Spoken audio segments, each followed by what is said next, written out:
જન જનની આસ્થાના કેન્દ્રો દરેકના મનની અંદર રહેલા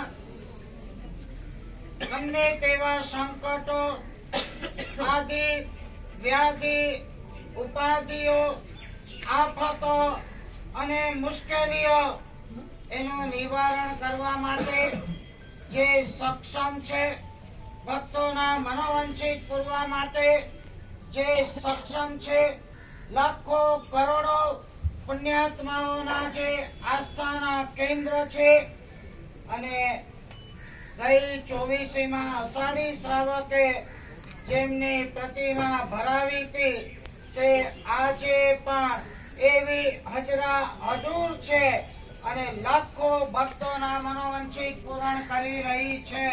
એ ભગવાન એટલે કયા? શંખેશ્વર પાર્શનાથ પરમાત્મા. સરેમાલ ઝવેરચંદ બેડાવાળા પરિવાર અને અજયભાઈ મહેન્દ્રભાઈ શાહ પરિવાર જેટલી સ્કીમો કરે છે એમાં પરમાત્માના જિનાલયનું પણ અદ્ભુત સંગે મરમરના પથ્થરની અંદર કલાકૃતિ યુક્ત જિનાલયનું નિર્માણ કરે છે. એકવાર મેં પૂછેલું કયા ભગવાન પ્રતિષ્ઠિત કરવા છે? પરિવારે કીધું કે અમારે તો શંખેશ્વર સિવાય બીજા કોઈ ભગવાન જોઈએ નહીં. સ્કીમ ચાહે કોઈ પણ હોય, ક્યાંય પણ હોય, પણ ભગવાન તો શંખેશ્વર પાર્શનાથ જ જોઈએ. છેલ્લા કેટલાય દિવસોથી જિનાલયનું નિર્માણ કાર્ય ચાલુ હતું. કોઈક ડિવાઇન ફેવર જેને કહી શકાય. 20 દિવસ પહેલા હું અહીંયા આવ્યો તો કદાચ 50% પણ કામ આ જિનાલયનું નહોતું થયું. મને ધ્રાસકો પડ્યો હતો કેવી રીતે કામ પૂરું થશે, કેવી રીતે અંજન સલાકા થશે ને કેવી રીતે પ્રતિષ્ઠા થશે. પણ જ્યાં કોઈ ડિવાઇન ફેવર હોય, ગુરુદેવોની અપરંપાર કૃપા વરસતી હોય, આજે આપણે જોઈએ છે દેવલોકના ટુકડા જેવું સંગે મરમરનો ભવ્યાતિ ભવ્ય જિનાલય આજે તૈયાર થઈ ચૂક્યું છે. પરમાત્માના 5 કલ્યાણકો બહુ જ હર્ષોલ્લાસથી આ પરિવાર, શાશ્વત હાઈટના પરિવાર અને આસપાસના રહીશોએ ખૂબ હર્ષોલ્લાસથી, ઉલ્લાસ અને ઉમંગથી ઉજવ્યા છે. આ 5 દિવસ એની સાથે થયેલા જે વિધિ વિધાનો અને મંત્રોચ્ચારો એના દ્વારા આ પ્રતિમાની અંદર સાક્ષાત પ્રાણ પુરાયા છે.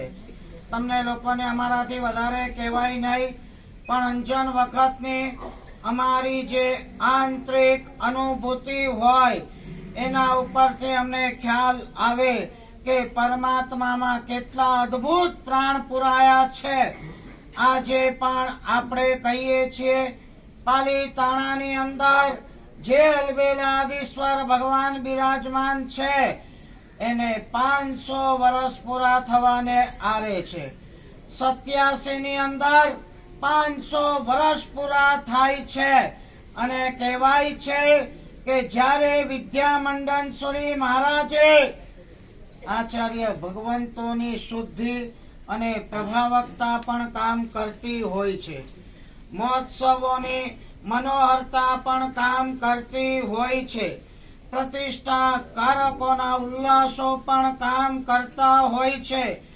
મંત્રાક્ષરો અને મુહૂર્તો પણ કામ કરતા હોય છે. 500 વર્ષ પહેલા જ્યારે વિદ્યામંડનસુરી મહારાજે આદિશ્વર પરમાત્માની પ્રતિષ્ઠા કરી, કહેવાય છે કે આદિશ્વર ભગવાને સાક્ષાત 7 વાર શ્વાસોશ્વાસ લીધા હતા. આ શ્વાસોશ્વાસ જુઓ, કોઈ તમે બાબા વાક્યમ પ્રમાણમ નહીં સમજતા. આ પથ્થરની મૂર્તિ કેવી રીતે શ્વાસ લે એ તમારી કદાચ વિજ્ઞાન ટેકનોલોજીની પરિભાષામાં તમને નહીં સમજાય. આ તો આખો સ્પિરિચ્યુઅલ વર્લ્ડ છે. ડિવાઇન ફેવરો હોય, વાસક્ષેપના પ્રભાવો હોય, આચાર્ય ભગવંતો દ્વારા થતા મંત્રોચ્ચારો હોય એનાથી આ પ્રતિમા સજીવન થતી હોય છે. આજે પણ આપણે જોઈશું કે આ પ્રતિમા તમે જુઓ, ગઈકાલ સુધી આમ તો રૂપાળા જ લાગતા હતા.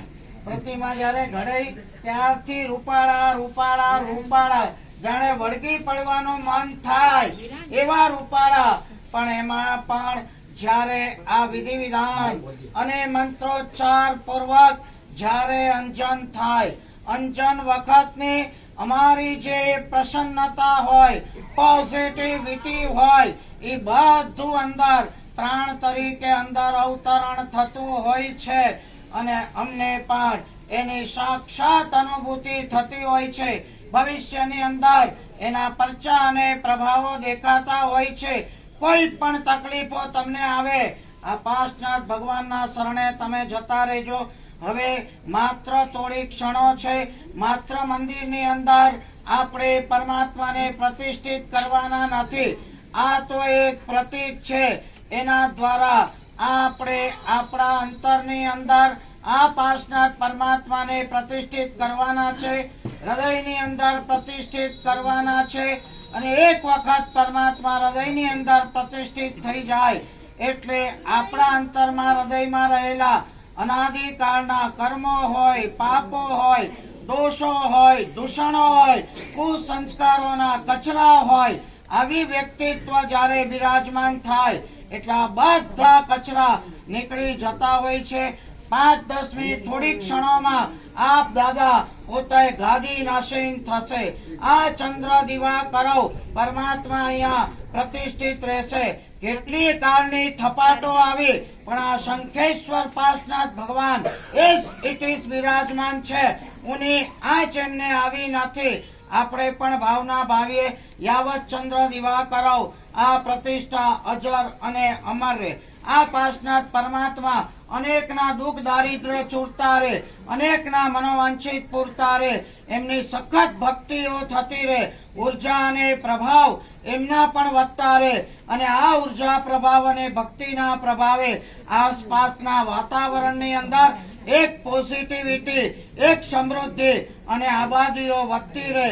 આપણે બધા એમની ભક્તિ દ્વારા કર્મ ખપાવીને મોક્ષમાં જઈએ આવા ભાવ સાથે હર્ષોલ્લાસથી આપણે બધા પ્રતિષ્ઠા કરીએ. થોડી ક્ષણો છે, આ ભગત બધાને ભક્તિમાં ઝુમાવશે. તન્મય આપણે થઈ જઈશું અને છેલ્લી ક્ષણોમાં મંત્રાક્ષરો સાથે આપણે પ્રતિષ્ઠા કરશું.